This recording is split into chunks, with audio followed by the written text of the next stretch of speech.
28 anni dalla strage di Capaci, Mattarella, mafia prospera nell'ombra, Falcone, Borsellino, luci nelle tenebre, i giovani primi a capirlo. Conte, c'è iniezione di fiducia, ora accelerare e semplificare, maggioranza, tensione su autostrade, opposizioni, governo contro le imprese. I dati dell'epidemia, 669 nuovi casi di contagio, più della metà in Lombardia, resta sempre alto il numero dei decessi.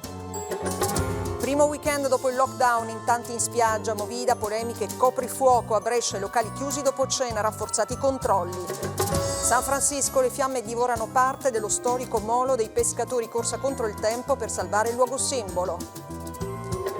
L'ufficio del futuro, il coronavirus impone di ripensare e ridisegnare i luoghi di lavoro, architetti e designer raccontano come.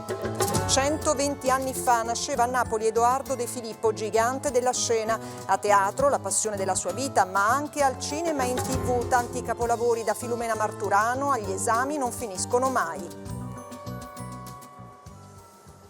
Buonasera dal TG1. A 28 anni dalla strage di